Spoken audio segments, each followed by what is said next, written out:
여러분, 인생에서 가장 무거운 짐이 무엇인지 아십니까? 아마도 내 몸 하나. 건사하기 힘든 노년에 자식들에게 짐이 되고 있다는 걸 깨닫는 그 순간일 겁니다. 강남의 한 고급 아파트. 대기업 이사인 큰아들 민석의 휴대폰이 진동합니다. 가족 단톡방에 올라온 막내딸의 메시지. 오빠, 엄마 치매래. 촉이라는데 어떡하지? 민석은 미간을 찌푸립니다. 슬픔보다 먼저 밀려온 건 귀찮음과 비용에 대한 계산이었습니다. 병원 알아봐야겠네. 근데 나 이번 달 해외 출장 많아서. 성우가 읽어주듯 말해볼까요? 여러분, 이게 우리네 현실입니다. 부모님은 자식을 위해 평생을 바쳤는데 자식들은 부모님의 아픔 앞에서 시간과 형편을 먼저 따집니다. 어머니 영순 씨는 거실 소파에 앉아 멍하니 창밖을 봅니다. 방금 들은 말도 까먹지만 자식들 목소리만큼은 잊지 않으려 애쓰는 그녀의 눈동자가 파르르 떨립니다. 어머니 집을 방문한 둘째 며느리는 현관문을 열자마자 코를 찌르는 악취의 구역질을 합니다. 어머, 이게 무슨 냄새야? 어머니, 집 청소 안 하세요? 영순 씨는 방 한구석에서 낡고 검은 쓰레기 봉투 하나를 품에 꼭 껴안고 있었습니다. 마치 세상에서 가장 소중한 보물이라도 되는 양 쭈글쭈글한 손마디에 힘을 주어 꽉 쥐고 있었죠. 그 봉투에서는 생선 비린내와 캐캐 묵은 곰팡이 냄새가 진동했습니다. 어머니, 그 더러운 걸 왜 들고 계세요? 이리 주세요. 제가 버릴게요. 며느리가 봉투를 뺏으려 손을 뻗는 순간 순하기만 하던 영순 씨의 눈빛이 돌변합니다. 안 돼. 이거 내 거야. 우리 애들 거야. 건드리지 마. 거친 숨을 몰아쉬며 봉투를 감싸 쥐는 어머니의 손은 마치 마른 나뭇가지처럼 위태롭게 떨리고 있었습니다. 결국 3남매가 모두 모였습니다. 거실 중앙에 앉은 영순 씨와 그녀의 품에 안긴 검은 봉투. 자식들의 눈에는 그저 어머니의 노망이 만든 기괴한 집착으로 보일 뿐이었습니다. 엄마, 동네 창피해서 살 수가 없어. 경비 아저씨가 엄마 유모차에 쓰레기 봉투 싣고 다닌다고 나한테 전화 왔단 말이야. 큰아들 민석이 소리를 지릅니다. 영순 씨는 움찔하며 몸을 웅크립니다. 아냐, 이거 귀한 거야. 너희들 줄 거야. 어머니의 목소리는 갈라진 논바닥처럼 푸석거렸습니다. 하지만 자식들 중 누구도 그 목소리에 담긴 진심을 들으려 하지 않았습니다. 귀하긴 뭐가 귀해. 그냥 쓰레기구먼. 민석은 어머니의 손을 거칠게 뿌리치고 봉투를 낚아채려 합니다. 영순 씨의 손톱이 바닥을 긁으며 비명 같은 신음이 새어나옵니다. 안 돼. 내 새끼들. 이거 없으면 안 돼. 여러분, 부모님에게 집은 단순히 잠을 자는 공간이 아닙니다. 자식들을 키워낸 훈장이며 평생의 기억이 서린 성소와도 같죠. 그런 집을 떠나야 한다는 것. 그것도 자식들의 손에 이끌려 낯선 요양원으로 간다는 건 노인들에게 사회적 사형 선고와도 같습니다. 어머니, 거기 가면 친구들도 많고 밥도 다 해줘요. 여기서 혼자 계시다 사고 나면 어떡해요? 큰아들 민석의 목소리는 매끄럽지만 그 속엔 책임감을 털어내려는 조급함이 묻어납니다. 영순 씨는 대답이 없습니다. 그저 낡은 겉옷을 걸친 채 여전히 그 검은 봉투를 품에 안고 현관문을 나설 뿐입니다. 엄마, 그 봉투는 좀 두고 가자니까. 요양원에서 냄새 난다고 싫어해. 둘째 며느리의 핀잔에도 영순 씨는 대꾸 한마디 없이 봉투를 꽉 쥐었습니다. 마치 그 봉투가 생명줄이라도 되는 것처럼 말이죠. 아파트 복도를 지나 엘리베이터로 향하는 어머니의 뒷모습이 오늘따라 왜 이렇게 작아 보일까요?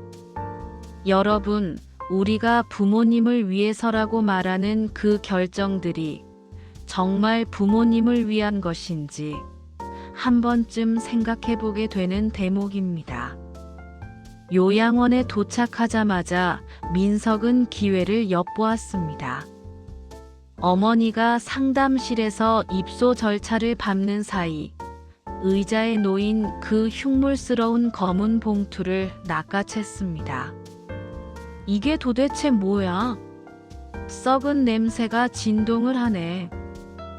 민석은 코를 막으며 요양원 뒤편 쓰레기 집화장으로 향했습니다.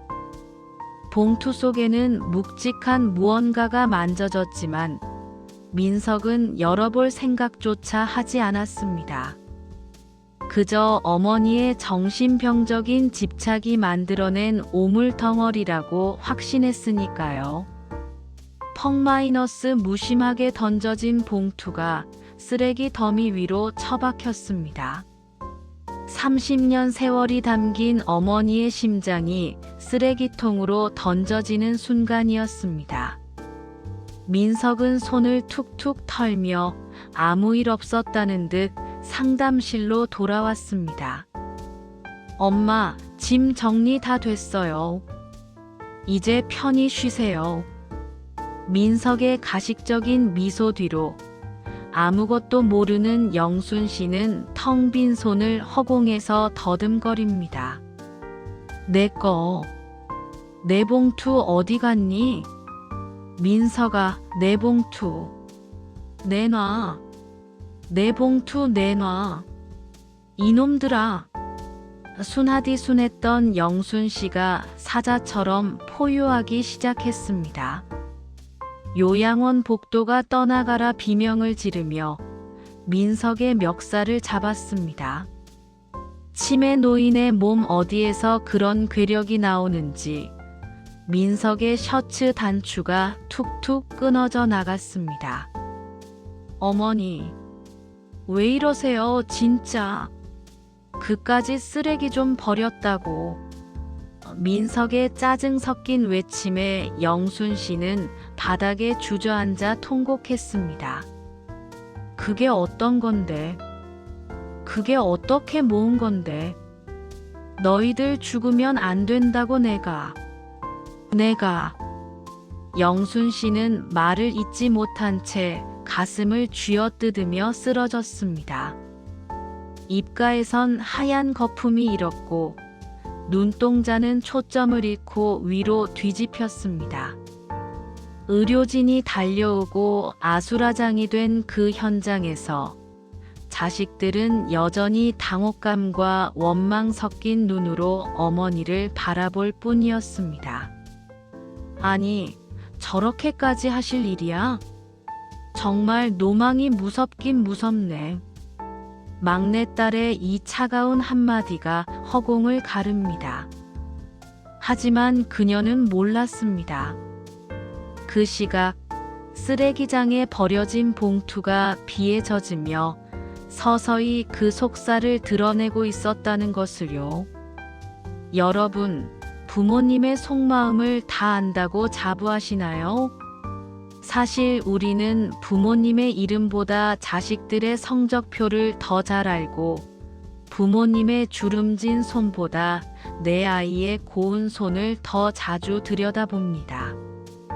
어머니가 중환자실 산소호흡기에 의지해 가쁜 숨을 내몰고 있을 때 막내딸 지우는 텅 빈 어머니의 집을 정리하다 낡은 경상 밑바닥에서 때 묻은 공책 한 권을 발견합니다.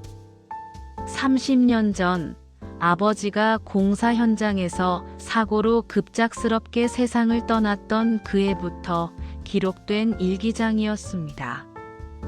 첫 장을 넘기자마자 지훈의 손이 떨립니다. 여보, 당신 보내고 애들 셋 데리고 시장 바닥에 앉았소. 사람들이 구정물을 끼얹어도 참았소. 내 새끼들 대학은 보내야 하니까. 배고프다고 우는 막내 입에 넣어줄 빵 한 조각 사려고 나는 오늘 하루 종일 생선 대가리만 씹었소. 지훈의 눈에서 눈물이 툭 떨어집니다. 일기장 끝에는 희미한 볼펜 글씨로 숫자 6자리가 적혀 있었습니다. 그리고 그 옆에 적힌 문구. 검은 봉투 속 빨간 지갑 안에 금고 번호. 오빠. 오빠가 버린 그 봉투 어디 있어? 당장 말해. 지훈의 비명 섞인 전화에 민석은 당황합니다. 그거 요양원 뒤 쓰레기장에 버렸는데. 왜 그래? 거기에 엄마 인생이 들어있다고. 이 멍청한 오빠야. 그날 밤 하늘에서는 구멍이라도 난 듯 장대비가 쏟아졌습니다. 삼남매는 미친 듯이 요양원 뒤뜰 쓰레기 집화장으로 달려갔습니다. 고급 정장 차림의 민석도 명품 백을 들었던 둘째 며느리도 없었습니다. 오직 어머니의 흔적을 찾으려는 죄인들만 있을 뿐이었죠. 수백 개의 쓰레기 봉투를 찢고 헤치며 비린내와 악취 속에 몸을 던집니다. 엄마 미안해. 내가 잘못했어. 지우는 흙탕물 범벅이 된 채 손톱이 깨지는 줄도 모르고 쓰레기 더미를 파헤칩니다. 여러분, 인생은 참 얄궂습니다. 곁에 계실 때는 그토록 더럽다고 밀쳐냈던 것이 사라지고 나서야 세상 무엇보다 소중한 보물이었음을 깨닫게 되니 말입니다. 삼남매는 빗속에서 떨리는 손으로 그 봉투를 열었습니다. 가장 먼저 튀어나온 것은 악취의 원인이었던 다해진 생선 비닐 앞치마였습니다. 시장 바닥에서 30년간 생선을 팔며 어머니의 살점에 베어버린 그 비린내의 주범이었죠. 그 안을 더 헤치자 빛바랜 베네처고리 3벌이 나옵니다. 삼남매가 태어날 때 입었던 어머니가 차마 버리지 못한 분신 같은 옷들입니다. 그리고 그 밑바닥 비닐의 겹겹이 쌓인 빨간 지갑이 모습을 드러냅니다. 지갑을 열자 쏟아져 나온 것은 돈이 아니었습니다. 그것은 수십 권의 낡은 통장 뭉치였습니다. 첫 번째 통장을 펼치자 1994년 5월 10일 입금액 3,000원. 적요란에는 비뚤비뚤한 글씨로 이렇게 적혀 있었습니다. 우리 민석이 운동화. 그 다음 장 5,000원. 우리 둘째 학원비. 또 그 다음 장 2,000원. 우리 막내 맛있는 거. 30년 동안 어머니는 생선 가시에 손이 터져나가며 번 돈을 자식들에게 한 푼도 쓰지 못하고 모아온 것입니다. 치매가 와서 정신이 나가는 순간에도 어머니가 지키려 했던 건 돈이 아니라 자식들의 삶 그 자체였습니다. 여러분, 여러분의 어머니는 젊은 시절 어떤 꿈을 꾸셨는지 아십니까? 영순 씨에게도 꽃 같은 시절이 있었습니다.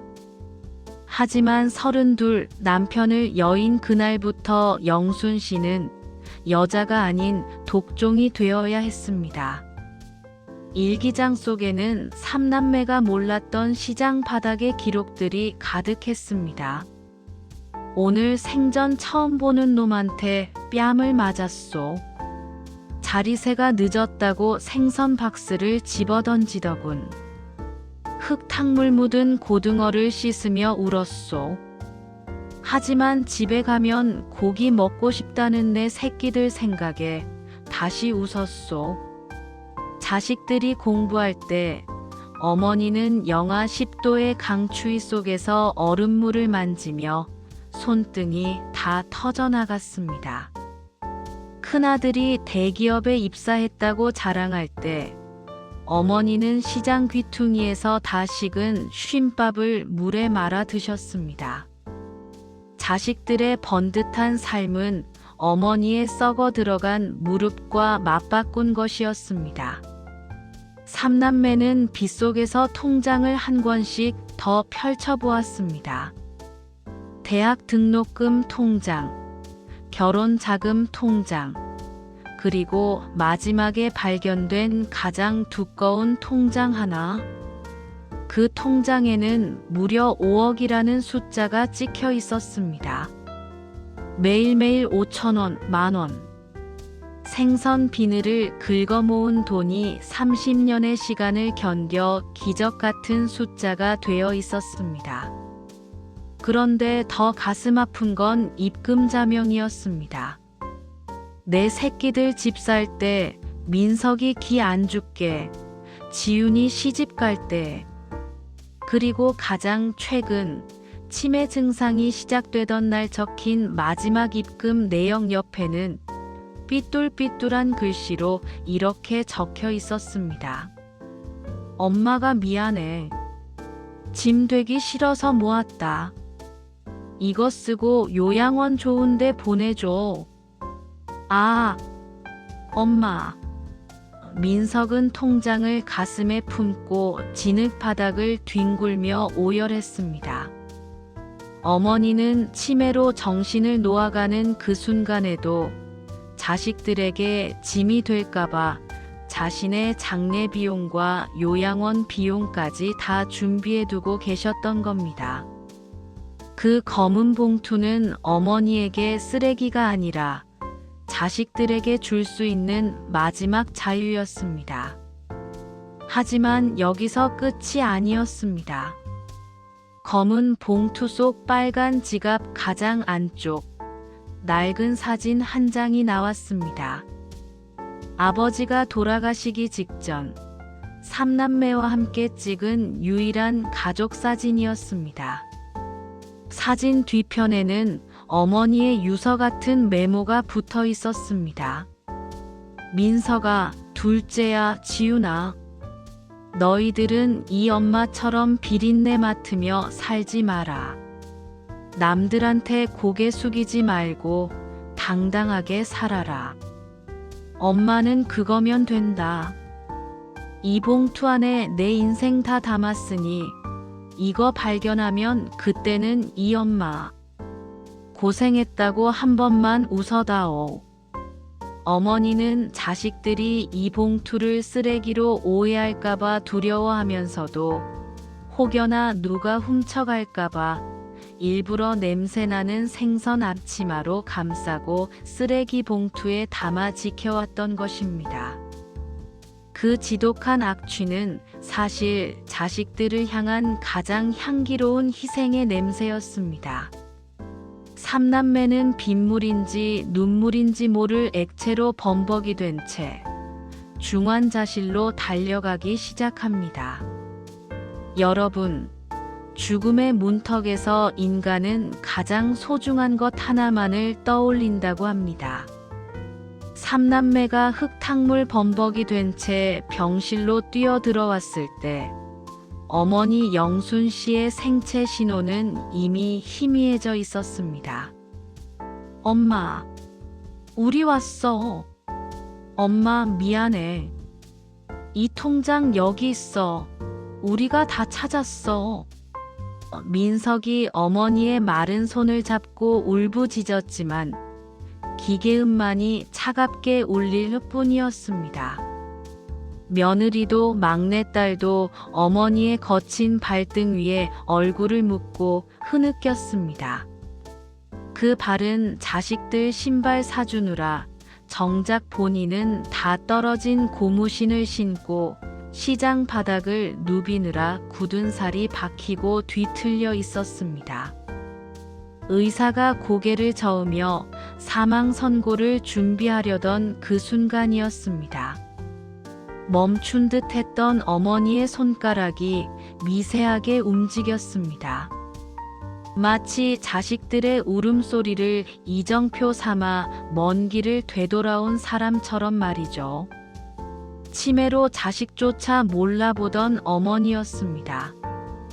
하지만 생의 마지막 불꽃이 타오르는 그 짧은 순간 기적이 일어났습니다. 영순 씨의 흐릿하던 눈동자에 초점이 돌아오며 큰아들 민석을 향했습니다. 민석아, 울지 마라. 내 옷 젖었잖니. 그것이 첫마디였습니다. 자신의 죽음보다 비에 젖은 아들의 옷을 걱정하는 어머니. 어머니는 떨리는 손을 들어 지윤의 뺨을 만졌습니다. 내 새끼들, 밥은 먹었어? 엄마가 맛있는 거 해줘야 하는데. 봉투는 찾았니? 민석이 고개를 끄덕이며 통장과 베네 저고리를 어머니 가슴에 안겨드렸습니다. 영순 씨는 그제야 안심한 듯 아주 옅은 미소를 지었습니다. 그거 너희들 거야. 엄마가 줄게 그것뿐이라. 미안하다. 사랑한다. 내 보물들. 그 말을 끝으로 어머니의 손이 힘없이 떨어졌습니다. B- 하는 긴 기계음과 함께 평생 비린내를 훈장처럼 달고 살았던 한 여자의 고단한 생애가 막을 내렸습니다. 장례를 마친 후 삼남매는 다시 어머니의 낡은 집으로 모였습니다. 그들은 어머니가 남긴 5억 원을 나누지 않기로 했습니다. 대신 그 돈으로 시장 골목 작은 건물에 영순 할머니 장학재단을 세웠습니다. 어머니처럼 고단하게 자식을 키우는 시장 상인들의 아이들을 위해서 말이죠. 그리고 그들은 매일 밤 어머니가 안고 잤던 그 검은 봉투를 버리지 않았습니다. 그 안에는 돈보다 더 귀한 것이 남아 있었기 때문입니다. 바로 가족이라는 이름의 가치였습니다. 민석은 이제 퇴근길에 시장에 들릅니다. 생선 비린내가 나면 인상을 찌푸리는 대신 그 냄새 속에서 어머니의 땀방울을 읽어냅니다. 여러분, 지금 여러분의 곁에 계신 부모님은 어떤 봉투를 가슴에 품고 계신가요? 혹시 우리는 그분들의 희생을 쓰레기라고 치부하며 외면하고 있지는 않나요? 늦기 전에 그 손을 잡아주세요. 어머니의 비린내 나는 앞치마가 사실은 이 세상에서 가장 향기로운 사랑이었음을 우리는 너무 늦게 깨닫지 말아야 합니다.